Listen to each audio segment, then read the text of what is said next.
로마서 1장 8절부터 17절까지 한 절씩 교독하겠습니다. 먼저 내가 예수 그리스도로 말미암아 너희 모든 사람에 관하여 내 하나님께 감사함은 너희 믿음이 온 세상에 전파됨이로다. 내가 제 아들 복음 안에서 내 심령으로 섬기는 하나님이 나의 증인이 되시거니와 항상 내 기도에 쉬지 않고 너희를 말하며 어떻게 하든지 이제 하나님의 뜻 안에서 너희에게로 나아갈 좋은 길 얻기를 구하노라.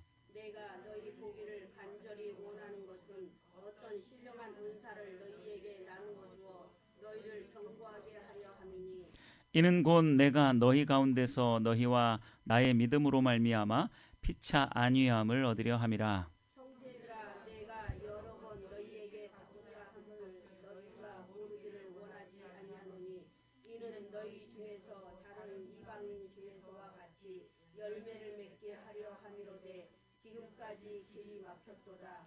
헬라인이나 야만인이나 지혜 있는 자나 어리석은 자에게 다 내가 빚진 자라. 그러므로 나는 할 수 있는 대로 복음하에 있는 너희에게 복음을 전하기를 원하노라. 내가 복음을 부끄러워하지 아니하노니 이 복음은 모든 믿는 자에게 구원을 주시는 하나님의 능력이 됨이라. 먼저는 유대인에게요 그리고 헬라인에게로다. 복음에는 하나님의 의가 나타나서 믿음으로 믿음에 이르게 하나니 기록된 바 오직 의인은 믿음으로 말미암아 살리라 함과 같으니라. 아멘. 아멘. 여러분 오늘 제목이 뭐죠? 네, 우리 다 같이 한번 제목을 같이 한번 읽어볼까요? 주보에 있는 시작. 막힘의 은혜. 막힘의 은혜. 여러분 막히는 게 은혜입니까? 네, 잘은 모르겠지만 제목이 막힘의 은혜라고 되어져 있으니까 막히는 것도 뭔가가 은혜가 있나 보다. 뭐 이렇게 예상을 하면서 오늘 말씀을 같이 한번 살펴보면 좋겠습니다. 내가 원하는 대로 모든 일들이 풀려지는 것, 이것을 보고 우리는 형통이라고 말합니다. 형통이 뭐라고요? 내가 원하는 대로 모든 일들이 풀려지는 것, 다 이루어지는 것, 다 되어지는 것, 이것을 보고 형통이라고 이야기를 합니다. 반대로 내가 원하는 대로 일이 이루어지지 않으면, 어떤 결과물들이 보여지지 않으면 그것을 불통이라고 이야기를 하고, 그 불통이 몇 번 반복되어지다 보면 그것을 사람들은 불행이라고 이야기를 합니다. 여러분들은 형통한 삶을 살아가고 있습니까? 형통한 삶을 살아가고 있나요? 여기서 말하는 형통의 삶을 살지 않게 되기를 축복합니다. 무슨 소리인지 잘 모르겠죠. 형통이라는 뜻이 뭐냐면요, 내가 원하는 그 일들이 다 이루어지는 것을 형통이라고 말을 합니다. 성경은 형통에 대해서 그렇게 말하고 있지 않습니다. 성경은 형통에 대해서 말하기를 하나님을 찾고 하나님과 함께하고 하나님의 말씀에 순종하는 자들에게 형통을 주신다라고 말씀을 하고 있습니다. 형통은 하나님의 뜻대로 이루어지는 모든 일들이 형통한 일인 줄 믿으시길 바랍니다. 우리는요, 인간적인 생각은요, 이 세상을 살아가는 모든 사람들은 형통을, 내가 원하는 일들이 이루어지면 형통하다, 나는 복받았다, 나는 행복하다, 이렇게 생각을 합니다. 그러나 성경은 전혀 그렇게 말하고 있지 않아요. 형통이라는 것은 그런 게 아니라 하나님의 말씀을 지켜 행할 때 주어지는 것이다. 하나님을 가까이 할 때, 하나님을 찾을 때, 하나님과 함께 할 때 주어지는 것이 형통이다고 말씀을 합니다. 신명기 29장 9절에 이렇게 말합니다. 그런즉 너희는 이 언약의 말씀을 지켜 행하라. 그리하면 너희가 하는 모든 일이 형통하리라. 여호수아 1장 7절, 오직 강하고 극히 담대하여 나의 종 모세가 내게 명령한 그 율법을 다 지켜 행하고 우로나 좌로나 치우치지 말라. 그리하면 어디로 가든지 형통하리로다. 이 외에도 하나님을 찾는 자들에게 형통을 주시겠다, 하나님과 함께하는 자들에게 형통을 주시겠다라는 그런 말씀들이 성경에는 곳곳에 기록되어져 있습니다. 결국 성경이 말하는 형통은 무엇이냐? 하나님과 친밀한 사랑의 교제를 나누며 하나님의 말씀에 귀를 기울여서 그 말씀에 순종의 발걸음을 옮기는 자들에게 주어지는 것이 형통이다라고 말씀을 하고 있는 거예요. 그러면 우리는 거기에서 이러한 부분들까지 생각할 수 있습니다. 그러면 하나님의 말씀대로 순종하며 살아갈 때에 세상이 말하는 그 형통이 우리 가운데 있을까라는 거예요. 예. X라고 누가 이렇게 딱 하고 있어요. 100% 맞습니다. X예요. 내가 원하는 대로 일이 풀려지는 게 아니에요. 그걸 형통이라고 말하지 않습니다. 늘 말하지만요, 우리 갓난 아기들이 칼을 달라고 내가 원한다. 나는 칼을 가지고 놀고 싶다. 특히 아주 날카로운 면도날을 가지고 나는 놀고 싶다. 일반 칼은 아니다. 아니, 나는 회를 써는 그 칼, 날카로운 그 칼을 가지고 나는 놀고 싶다. 여러분, 그걸 원대로 주면 그게 과연 형통이냐라는 거예요. 성경은 말씀하고 있어요. 우리는 나에게 진정으로 필요한 것이 도대체 무엇인지조차도 모르는 존재라고 그렇게 이야기를 합니다. 그래서 어쩔 때는 나에게 너무나도 해로운 것들을 자꾸 달라고 원하는 경우가 많아요. 세상적인 성공이나 세상적인 부요함이 그러한 대표적인 것들이 될 수 있는 거죠. 그래서 때에 맞게, 우리의 신앙에 맞게, 인격의 성숙과 함께 그러한 것들이 주어질 때에 그것은 진짜 형통이 될 수 있는 거죠. 결국 중요한 것은 무엇이냐? 우리가 하나님과 함께 보조를 맞추는 거예요. 내 걸음, 발걸음 한 걸음 한 걸음을 하나님과 보조를 맞추면서 하나님이 주시는 그 비전 가운데의 꿈을 이루어 간다. 그건 형통한 거죠. 그러한 형통이 우리에게 있게 되기를 바랍니다. 여러분, 기억하시기를 바랍니다. 참된 형통은 주님의 뜻 안에서 행하는 모든 일들입니다. 그런데 여호수아에게 하나님이 그렇게 말씀을 하셨어요. 지극히 강하고 담대하라고 말씀을 하셨어요. 왜냐? 말씀을 따라 행하는 데 있어서 온갖 모함이나 핍박이나 고통이 있을 수 있기 때문에 강하고 담대하라고 말씀을 합니다. 그러면 뭡니까? 말씀을 따라 순종하면서 살아가는 자들은요, 세상 기준으로 볼 때에 세상 기준 속에서의 그 형통은 사실 많지 않습니다. 당연히 있어요. 그러한 형통도 당연히 있지만 성경이 말하는 형통은 결국 하나님의 말씀에 순종하는 그 모든 일들이 형통이라고 말씀하고 있는 것입니다. 여러분들에게 이러한 성경적인 형통이 넘쳐나게 되기를 바랍니다. 이 성경적인 형통이 아니고서는 여러분 다 거부하셔야 돼요. 자칫하면 내가 면도날을 가지고 놀아요. 회칼을 가지고 놀아요. 그러다가 상처 입고 다치고 죽어요. 그런 일들이 벌어질 수 있습니다. 본문에 나타나 있는 이 바울은요, 로마에 대한 비전을 가지고 있었어요. 내가 저 로마에게 복음을 전하리라. 정말로 순전한 마음으로 그 로마 이방 사람들을 사모하는 그러한 마음을 가지고, 거기다가 자기 생각이 아닌 하나님의 뜻을 구하면서 로마로 가는 길이 열려지기만을 간절히 기도했어요. 이 자세 굉장히 좋죠. 하나님의 뜻을 구하면서 이 복음의 문이 열려지기를 간절히 바라면서 기도했어요. 그게 10절 말씀에 나타나 있습니다. 간절히 기도했어요. 거기다가 11절 하반부에 보면 이 로마 교회 성도들의 신앙을 더욱 견고하게 하고자 하는 이러한 선한 뜻을 또 가지고 기도하고 있었습니다. 그리고 13절에 보시면 로마 교회 교인들에게 선하고 아름다운 열매들이 맺혀지기를 또 간절히 바랬죠. 정말로 선한 의도를 가지고 거기다가 자기 생각이 아닌 하나님의 뜻을 물어가면서 로마로 가는 길이 열려지기만을 간절히 기대하고 있었어요. 그런데 보십시오. 13절 끝부분에 뭐라고 말씀합니까? 열매를 맺게 하려 함이로되 지금까지 길이 막혔도다. 지금까지 길이 막혔도다. 이렇게 말씀을 하고 있습니다. 이런 상황 속에서 대부분의 성도들은 자신의 삶을 평가할 때 뭐라고 평가를 하느냐? 불통이라고 생각을 해요. 내가 원하고 그것도 하나님이 원하시는 하나님의 뜻을 구하면서 그렇게 기도를 했음에도 불구하고 왜 이렇게 불통할까? 네, 여기까지 가면 신앙이 보잘것없는 신앙이에요. 왜 내 인생은 이렇게 부족하고 불통할까? 여러분, 이게 불통이 아닙니다. 그러다 보니까 신앙이 거기까지 가다 보니까 이게 불행으로 느껴지는 거예요. 이러한 일들이 몇 번 겹치다 보니까 이건 불행으로 느껴지는 거예요. 나는 신앙생활 한다고 하는데 왜 이렇게 나에게는 이렇게 불행한 일들이 많을까? 왜 내 원대로 내가 하나님의 뜻을 구하면서 기도했는데도 불구하고 왜 이렇게 막혀지는 일들이 많을까 하면서 자신의 삶을 평가하길 행복하지 않다, 불행하다라고 이렇게 평가를 내리는 거죠. 자, 그런데 여러분 잘 한번 보십시오. 놀랍게도요, 로마로 가는 이 길이 막혔기 때문에 사도 바울이 뭘 하게 됐는 줄 아세요? 로마서를 기록하게 됐습니다. 성경에서 너무나도 중요한 위치를 차지하는 성경이 로마서예요. 사도 바울이 쓴 이 로마서는요, 이 로마서를 빼고 복음을 이야기한다? 안 돼요. 율법을 이야기한다? 안 됩니다. 이방인 선교에 대해서 이야기한다? 잘 안 됩니다.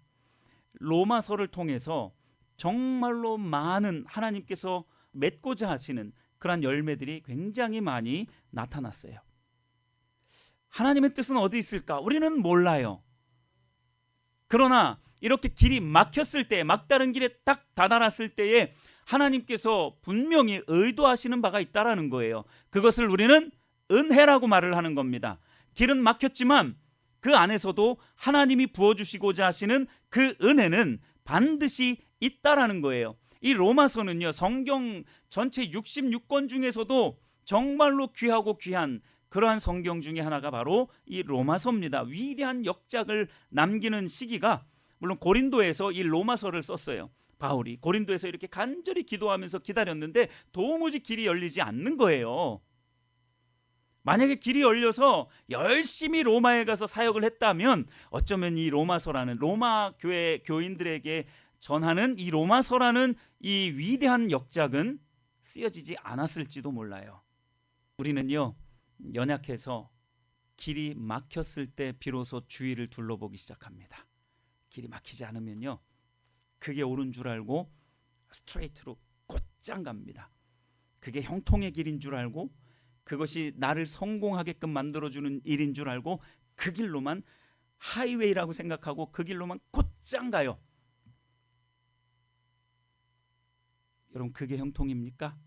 아니에요. 우리는 어디로 가야 할지 우리는 길을 분간할 수 없는 존재들입니다. 무엇이 진리인지조차도 잘 모르는 존재가 사람이에요. 그래서 그 길, 하이웨이 같은 그 길을 열심히 달려갈 때 탁 막혔을 때 그것을 우리는 은혜라고 말을 하는 겁니다. 그래서 사람들은 길이 딱 막혔을 때에 그때 비로소 주위를 둘러보기 시작해요.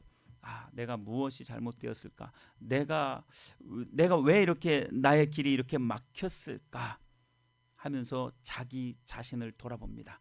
주위를 살펴보게 되죠. 그래서 길이 막혔다라는 것은 무슨 의미가 있느냐?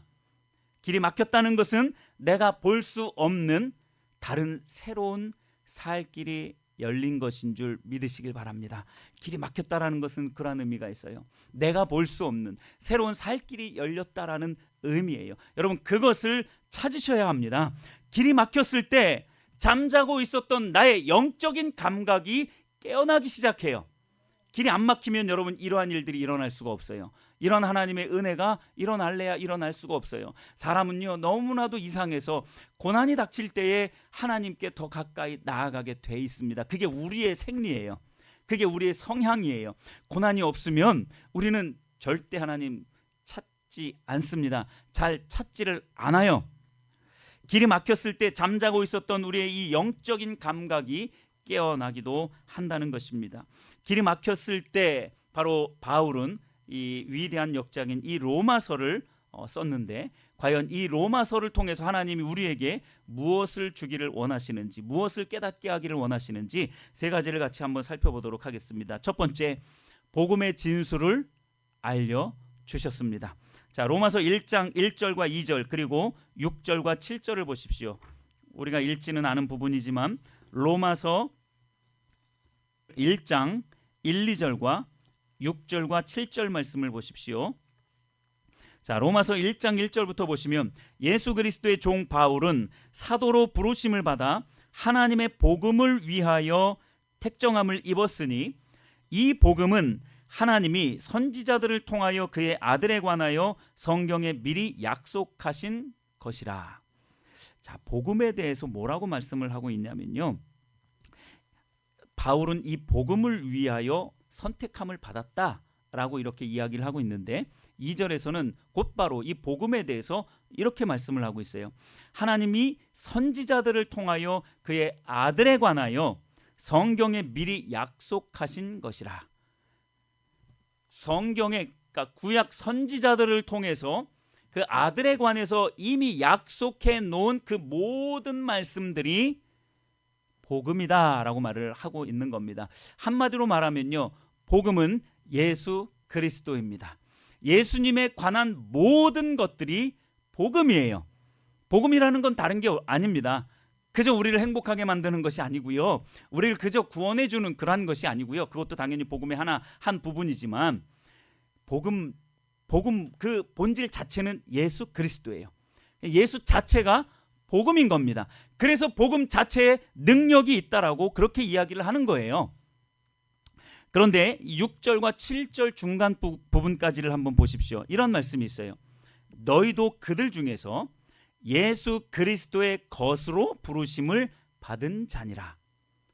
로마에서 하나님의 사랑하심을 받고 성도로 부르심을 받은 모든 자에게 라고 이렇게 이야기를 하고 있습니다. 자, 이게 무슨 말인지를 잘 한번 보시면요, 아까 로마서 1장 1, 2절에서 복음을 말하기를 복음은 예수 그리스도다, 예수 그리스도에 관한 모든 일들이 복음이다 라고 이렇게 이야기를 하면서 1장 6, 7절에서는 뭐라고 말씀합니까?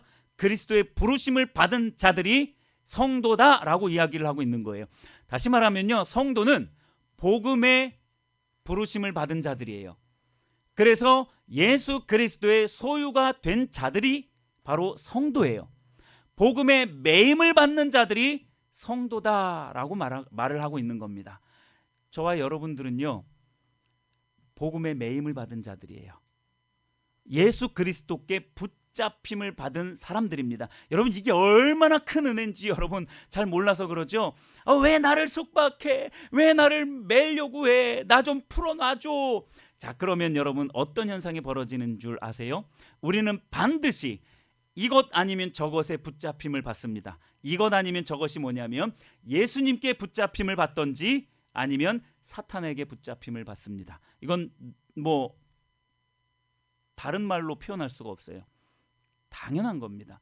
우리는 예수님께 붙잡힘을 받든지 아니면 복음에 붙잡힘을 받든지 아니면 이 세상에 붙잡힘을 받게 되어져 있습니다. 예수님께 붙잡힘을 받고 복음에 매임을 받게 되어지면 예수님이 그 인생을 책임지시지만 내가 세상에 붙잡힘을 받고 세상에 매이게 되면 세상이 나를 책임져 줍니다. 세상이 나를 책임져 줘? 그거 괜찮을 것 같은데? 세상이 책임진다는 말이 얼마나 무서운 줄 아셔야 돼요. 여기서 말하는 세상이 뭡니까? 사탄입니다. 사탄이 여러분들의 인생을 책임져 준다? 아주 리액션이 너무 좋아요. 우리 다음 세대들 하나로 끝내버리잖아요. 하나로 끝내버려요. 그냥 사탄의 속성이 뭔 줄 아세요? 거짓의 압입니다. 속임수예요. 속임수, 거짓의 압이라고, 사탄을 거짓의 압이라고 성경은 말씀하고 있어요. 거짓입니다. 속임수예요. 신기루와 같아요. 우와, 너무나 좋다. 내가 저기로 가면 내 줄인 목을, 이 타는 목마름을 내가 해결할 수 있겠다고 막 달려가 봤지만, 열심히 달려가 봤어요. 열심히 공부하고 내가 하고 싶은 것들 열심히 해봤어요. 좋은 학교도 진학해 봤어요. 신기루예요. 속임수입니다. 사탄이 책임진다는 것은 세상이 나의 인생을 책임져 준다고 하니까 그것도 괜찮겠네. 괜찮은 게 아니에요. 죽음으로 몰고 가는 겁니다. 이거예요. 죽이려고 그 멸망으로, 파멸로 신기루와 같은 것들을 딱 세워놓고 거기를 향하여서 열심히 달려가게끔 만들어요. 삶의 목적이 거기에 있는 것처럼 열심히 달려가게끔 만듭니다. 열심히 살았어요. 열심히 공부했어요. 좋은 직장 가고 많은 재물을 얻었습니다. 남는 게 없어요. 왜냐하면 신기루기 때문에 그래요. 그게 속임수입니다. 그게 거짓이에요. 여러분, 우리는요, 예수님께 매임을 받든지 예수님께 붙들림을 받든지 아니면 세상 사탄에게 붙들림을 받는 그러한 인생을 살아갈 수밖에 없습니다. 여러분, 어떤 인생을 살아가겠느냐? 여러분들이 선택해야 돼요. 하나님이 강권적으로 선택하는 자들을 구원시키겠지만 내가 선택하지 않으면 하나님도 구원하지 않으세요. 구원은 하나님께 달려있지만 내가 선택하지 않으면 하나님은 우리를 구원하지 않습니다. 여러분, 그러한 진리를 선택하시기를 바랍니다. 예수님을 선택하세요. 복음을 선택하시기를 바랍니다. 여러분, 이게 복음의 진수예요. 복음은 예수 그리스도, 그분에 관한 모든 것들이 복음이고요. 그 복음의 메인자들, 예수 그리스도께 사로잡힌 자들, 소유가 된 자들을 보고 성도라고 말을 하는 거예요. 거룩한 하나님의 백성이라고 말을 하는 것이고 하나님의 자녀라고 말을 하는 겁니다. 교회에 나왔다고 하나님의 자녀가 아니고, 교회에 나왔지만 하나님의 자녀가 아닌 사람들이 얼마나 많이 있는데요. 그것 때문에 애타는 거예요. 목회자의 심정으로, 목회자의 양심으로. 교회는 나왔는데 그 가치를, 너무나도 귀한 시간을 드렸는데 나와서 하나님과 교제는 전혀 하지 않고 신기루만 보다가 그저 내 뜻과 내 생각만 바라보다가 그냥 허송세월을 보내버리는, 그것이 목회자의 양심으로 볼 때에는 너무나 힘든 거예요. 너무나 힘든 거예요. 여러분, 거짓의 아비인 사탄에게, 세상에게 속아 넘어가지 않게 되기를 바랍니다. 예수님께 사로잡힌 그러한 삶을 살아가시기를 바랍니다. 이 복음의 진수를 전해주기 위해서 바울의 길을 막으셨던 거예요. 그것이 바로 막힘의 은혜였던 겁니다. 두 번째, 로마서를 통해서 자신의 정체성을 발견하게 해 주었습니다.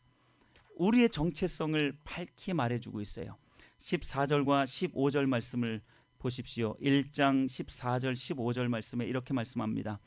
헬라인이나 야만인이나 지혜 있는 자나 어리석은 자에게 다 내가 빚진 자라. 그러므로 나는 할 수 있는 대로 로마에 있는 너희에게 복음 전하기를 원하노라.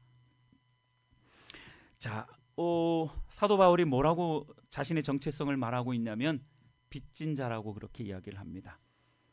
바울이 빚진 자래요. 헬라인이나 야만인이나 지혜 있는 자나 똑똑한 자나 유능한 자나 무능한 자나 모든 사람들에게 나는 빚진 자다. 사도 바울의 정체성, 자신의 정체성을 뭐라고 그렇게 생각했냐면 빚진 자의 심정이라고 그렇게 이야기를 하고 있는 거예요. 저도요, 부족하지만 여러분들에게 빚진 자의 심정을 가지고 이렇게 말씀을 준비하고 전하고 있는 거예요. 저도 여러분들에게 빚을 졌어요. 제가 목사님에게 빚 준 적 없는데요. 사도 바울이 말하고 있는 우리 그리스도인들의 정체성이 빚진 자의 심정입니다. 가장 먼저는 하나님께 생명의 빚을 졌고요. 많은 사람들에게도 우리는 빚을 진 그런 사람들입니다. 그리스도인들의 정체성은 바로 이 빚진 자의 심정입니다. 이 빚진 자의 심정으로 우리는 살아가야 하는 거죠. 로마서 8장 12절을 보면 이렇게 말씀하고 있어요. 같은 로마서니까 빨리 한번 찾아보셔도 괜찮을 것 같아요. 빚진 자들은 어떻게 살아가야 되느냐? 그럼 빚진 자의 심정으로 살아가야 한다라고 했는데 하나님을 향해서 또 많은 사람들을 향해서 빚진 자의 심정으로 살아가야 한다라고 했는데 빚진 자의 심정으로 사는 게 도대체 뭐냐? 로마서 8장 12절에서 바울이 이렇게 설명하고 있습니다. 그러므로 형제들아, 우리가 빚진 자로 돼 육신에게 져서 육신대로 살 것이 아니니라. 빚진 자의 삶은요, 육신대로 사는 삶이 아닌 거예요. 제가 서두에도 말씀을 드렸듯이 세상적인 형통은 그렇게 정의하고 있어요. 내가 원하는 대로 모든 일들이 풀리면 형통이라고 세상은 그렇게 정의하고 있습니다. 그게 바로 육신이라고 하는 거예요. 그런데 빚진 자들은 그 육신의 소욕을 위해서 살아가지 않는다라고 말씀을 하고 있는 거예요. 그러면 빚진 자들은 무엇을 가지고 살아가야 된다라고 말씀하고 있는 겁니까? 성령을 가지고 살아가야 한다. 하나님의 영을 가지고 살아야 한다. 예수의 영을 가지고 살아야 한다. 예수께서 말씀하시는 그 말씀을 듣고 그 말씀 뜻에 순종하면서 살아가는 것이 빚진 자의 심정으로 살아가는 거예요. 예수님이 하라고 하는 그러한 것들을 하고 예수님이 하지 말라고 하는 것들은 결연한 의지를 들여가면서 하지 않는 것. 말씀이 말씀하는 데까지 가고 말씀이 말씀하지 않는 곳은 가지 않는 것. 이것이 바로 성령을 따르는 삶인 거예요. 육신을 따르는 삶은요, 내가 좋으면 해요.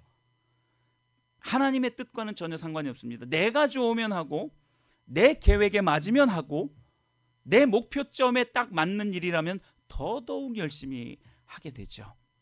여러분, 우리가 취미생활 하면 안 된다 이런 것들이 아닌 거예요. 그러한 모든 것들을 하더라도 하나님 중심적으로 하나님께 영광을 돌려드리기 위해서 하나님이 기뻐하시는 일들로 그러한 것들을 해야지. 그저 그 안에 거짓이 난무하고 그 안에 때로는 권모술수가 난무하고 비도덕적이고 비윤리적인 일들이 난무함에도 불구하고 내가 좋아하니까 한다. 이것은 하나님이 전혀 원하시는 그런 빚진 자의 삶이 아닌 것입니다. 빚진 자는요, 성령의 인도하심만 따라서 살아가는 그런 사람입니다. 육신의 요구에 따라서 이리저리 왔다 갔다 갈팡질팡하는 사람이 아닌 것입니다. 빚진 자의 삶은 육신의 요구만 따르는 삶이 아닙니다. 여러분들이 만약에 육신의 요구만을 따라서 살아가고 생각하고 말하고 행동한다면 빚진 자의 삶을 살아가고 있는 게 아니에요. 구원받은 하나님의 백성으로서의 삶을 살아가는 게 아닙니다. 이거 무서운 겁니다. 그러면 우리는 교회 나왔다고 해서 천국을 보장받는 것이 아니에요. 왜요? 우리는 사탄의 종이 되어서 사탄이 가라면 가고 사탄이 멈추라고 하면 멈추고 사탄이 네 막말해 하면 막말하고 사탄이 네 엉뚱한 생각해 거역하는 생각해 하면 그런 거 다 여과 없이 내 육신이 원하는 대로 다 해버리면 빚진 자의 심정으로 살아가는 것이 아니기 때문에 성도라는 이름에 걸맞지가 않은 거예요. 다시 말하면 성도가 아닌 것입니다. 그저 사탄의 놀이객감으로 그렇게 인생을 허비하는 것이죠. 빚진 자의 삶은 육신을 따르는 삶이 아니라 성령의 인도를 따르는 삶인 줄 믿으시길 바랍니다. 이게 바로 우리의 정체성이에요. 사도 바울이 그 로마로 가고자 하는 그 길이 딱 막혔을 때 이걸 발견하게 된 거예요. 이 글을 쓰면서 우리에게도 이러한 정체성을 가지고 성도로서의 정체성을 가지고 이 한평생을 살아가는 의미 있는 인생을 살아가라고 오늘 우리에게 말씀하고 있는 줄 믿으시길 바랍니다. 세 번째, 이신칭의 무슨 말입니까? 믿음으로써 의롭게 되어진다라는 그러한 의미입니다. 믿음으로써 의롭게 되어진다라는 정말로 신약 성경에 있어서 최고의 진리 중에 하나가 바로 이 이신칭의의 진리입니다. 교리이죠. 믿음으로 의롭게 되는 이 비결을 이 사도 바울이 로마에 가는 길이 막혔기 때문에 고린도에서 하나님 앞에 기도하면서 이 글을 썼던 거예요. 믿음으로만 우리가 의롭게 되어질 수 있구나라는 것을 깨닫고 여기다가 글을 써놓은 겁니다. 1장 17절 말씀을 보십시오. 복음에는 하나님의 의가 나타나서 믿음으로 믿음에 이르게 하나니 기록된 바 오직 의인은 믿음으로 말미암아 살리라 함과 같으니라. 잘 한번 보세요. 복음에는 하나님의 뭐가 나타나서? 의가 나타나서 믿음으로 믿음에 이르게 한다. 자, 믿음으로 믿음에 이르게 한다. 그 믿음은 어떻게 믿어질 수 있는 거예요? 믿음으로 믿음이 이루어질 수 있는 거예요. 그게 뭔 소리예요? 믿음으로 믿음이 이루어진다고요? 믿음으로 믿을 수 있다고요? 네, 맞습니다. 정확하게 맞습니다. 믿음은요, 내가 막 믿고 싶다라고 해가지고 믿어지는 것도 아니에요. 하나님이 믿게 해주셔야 됩니다. 그러나 내가 안 믿으려고 한다면 당연히 하나님이 그 믿음의 은혜를 주시지도 않겠죠. 내가 믿고자 하는 이러한 열망함이 있을 때에 하나님의 은혜가 부어지면 그것이 믿음으로 믿게 되어지는 거예요. 그 믿음으로 말미암아서 우리가 의롭게 되는 거예요. 하나님의 의가 나타나서 믿음으로 믿음에 이르게 한다라는 거예요.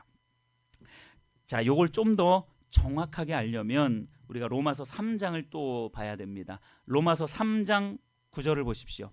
3장 9절부터 12절, 그리고 23절부터 24절, 26절 하반부 이렇게 보시면 제가 읽어드릴게요. 로마서 3장 9절입니다.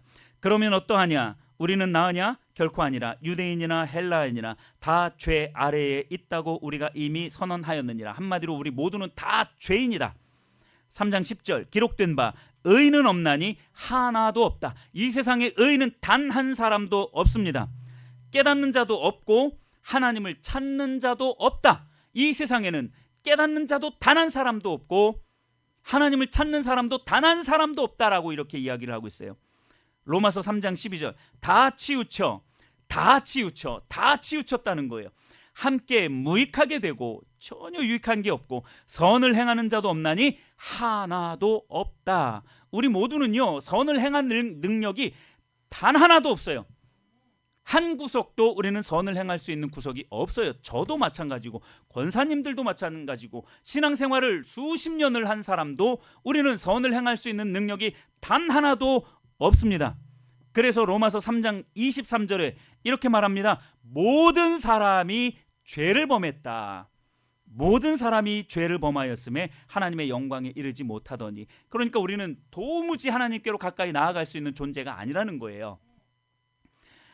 이어서 3장 24절에 그리스도 예수 안에 있는 속량으로 말미암아 하나님의 은혜로 값없이 의롭다 하심을 얻은 자가 되었느니라.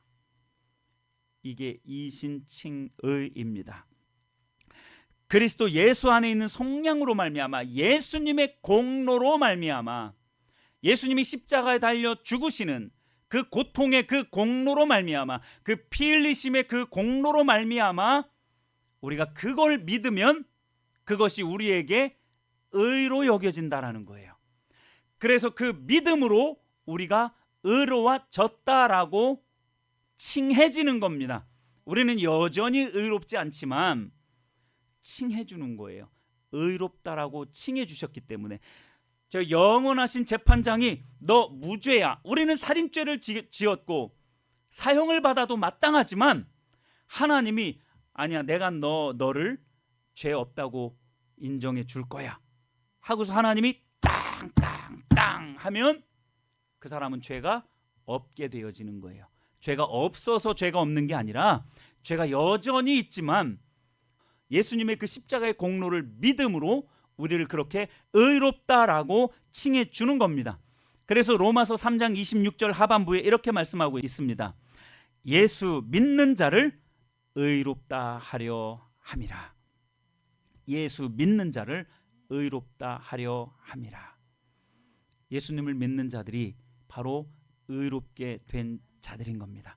의롭게 되어지지 못하면 우리는 저 천국에 갈 수가 없어요. 이신칭의, 즉 믿음으로 의롭게 된다는 이 위대한 진리가 언제 쓰여졌다고요? 길이 막혔을 때.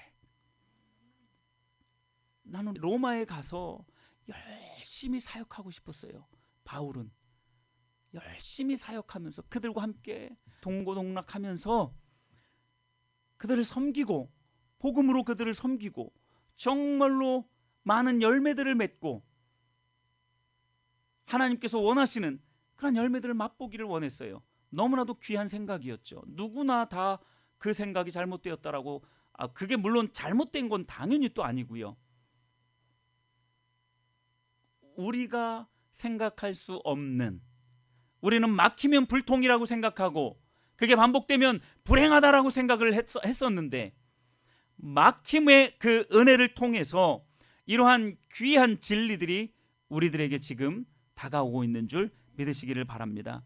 하나님의 생각과 그래서 우리의 생각은 전혀 달라요. 여러분 이걸 믿으시길 바랍니다. 그래서 우리는 하나님을 전적으로 신뢰를 해야 돼요. 하나님은 절대자이시기 때문에 다 계획이 있으신 거예요. 다 계획이 있습니다. 그래서 이사야 55장 8절에서는 이렇게 말해요. 이는 내 생각이 너희의 생각과 다르며 내 길은 너희의 길과 다름이니라. 바울은 로마로 가는 그 길이 옳은 줄 알았어요. 당연히 뭐 나쁜 생각은 아니었어요. 그러나 하나님의 길은 달랐던 거예요. 멈추라는 거죠. 가지 말라라는 거예요. 사도 바울은 왜 그랬는지도 모르겠죠. 계속 간절히 소망했음에도 불구하고 하나님의 뜻을 구했음에도 불구하고 막혀진 거예요. 도대체 왜 그럴까? 그렇게 기도하는 가운데에 이러한 로마서를 쓰게 된 거죠. 이사야 55장 9절에 이어서 이렇게 말씀합니다. 이는 하늘이 땅보다 높음같이 내 길은 너희의 길보다 높으며 내 생각은 너희의 생각보다 높음이라. 하나님의 길은 나의 길보다 더 높고 깊고 넓다는 거예요. 우리 하나님의 생각은 내 생각, 이 좁아터진 내 생각보다 더 높고 넓고 깊다라는 거예요. 그러니까 하나님만을 신뢰하면서 살아가라. 그러면 하나님이 책임지신다. 하나님께 속한 자들은 하나님이 책임지신다라고 말씀하고 있는 거예요. 또 자기중심적인 신앙으로 곧바로 가는 사람들은 하나님이 책임져 주시면 또 곧바로 세상적인 형통으로 생각을 해요. 하나님이 다 잘 되게 해주시는구나. 그게 형통이 아니라니까. 그건 육신이 원하는 형통이라니까요. 바울은 기막힌 타이밍에 이 길이 막힌 은혜를 받았던 겁니다. 여러분들에게도 이러한 기막힌 타이밍이 있게 되기를 예수님의 이름으로 축복합니다. 길이 막혀지는 타이밍이 있어야 돼요. 퍽퍽하고 걸리는 거예요. 아니네. 내가 이렇게 살아가는 것이 옳은 줄 알았는데 아니네. 이게 길이 막히는 은혜예요. 이 은혜가 우리에게 있어야 이제 드디어 주위를 살펴보게 됩니다. 나를 살펴보게 돼요. 뒤를 돌아보게 됩니다. 내 인생을 다시 한번 생각해 보게 되는 거예요. 이게 도대체 뭘까? 이게 인생일까? 하면서 절대자이신 하나님께 우리의 시선이 돌려지게 되는 겁니다. 나의 끝 예수의 시작이라는 이 책이 있어요. 카일 아이들먼이라는 목사님이 쓴 책인데 나의 끝 예수의 시작이라는 이 책은 결국 뭘 말하냐면요. 내 길의 끝자락, 내 길의 끝자락에 도달했을 때 그때부터 예수의 길이 시작됩니다. 지금까지는 내가 열심히 살았어요. 내 길을 열심히 닦아가면서 내가 다 삽질하면서 다 땅 파고 아스팔트 깔고 내가 다 만들어가면서 살았어요. 그러다가 기진맥진하게 되는 날이 반드시 옵니다. 그 끝자락, 그 길의 끝자락에 결국 예수의 길이 거기서부터 시작되는 거예요. 여러분, 이러한 인생을 살아가게 되기를 바랍니다. 유대계 독일인 소설가인 프란츠 카프카는 이렇게 말을 합니다. 우리에겐 도무지 길이 없다. 우리에겐 도무지 길이 없다. 내가 길이라고 생각하는 그것은 방황이다. 내가 길이라고 생각했던 그것은 다름 아닌 방황이었다라는 거예요. 여러분, 그 길의 그 방황의 끝이 여러분들에게 있어서 가장 큰 은혜인 줄 믿으시길 바랍니다. 내가 길이라고 생각해서 여러 가지로 방황했어. 그러나 그 길의 끝자락에 도달했을 때, 길이 막혔을 때 비로소 하나님의 길이 예수 그리스도께서 인도하시고자 하시는 그 길이 펼쳐진다라는 거예요. 그래서 예수님이 뭐라고 말씀합니까? 내가 길이다. 내가 너의 길이 되어 줄게. 그 길을 걸어가라는 거예요. 그러면 고통 가운데에서도 하나님을 의지하고 신뢰하기 때문에 그 마음에는 세상이 줄 수 없는, 형용할 수 없는 평안과 안식과 기쁨이 넘쳐나는 거예요. 물질이 있든지 없든지 상관없습니다. 내가 성공했든지 실패했든지 상관없어요. 그것이 예수님이 우리를 인도하시고자 하시는 길입니다. 근데 그 길은 언제 시작된다고요? 내 길이 끝나야 그 길이 시작된다는 거예요. 말씀 한 구절만 읽고 말씀을 정리하겠습니다. 이사야 43장 19절에 이렇게 말씀합니다. 보라, 내가 새 일을 행하리니. 여러분들 인생 가운데 새 일을 행하시는 하나님의 역사가 있게 되기를 바랍니다. 보라, 내가 새 일을 행하리니 이제 나타낼 것이라. 너희가 그것을 알지 못하겠느냐? 반드시 내가 광야의 길을, 사막의 강을 내리라. 할렐루야.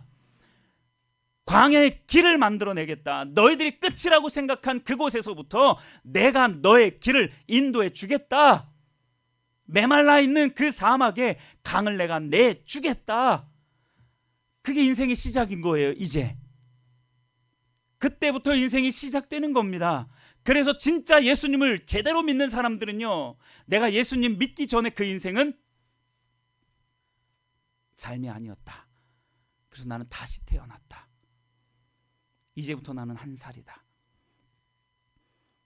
여러분들 지금까지 여러분들 마음대로 혹시 살았다면 오늘이 여러분들이 새로 태어나서 한 살이 되는, 첫날이 되는 그러한 날로 삼게 되기를 바랍니다. 여러분들의 길로 살아가지 마십시오. 여러분들의 방법으로 살아가지 마십시오.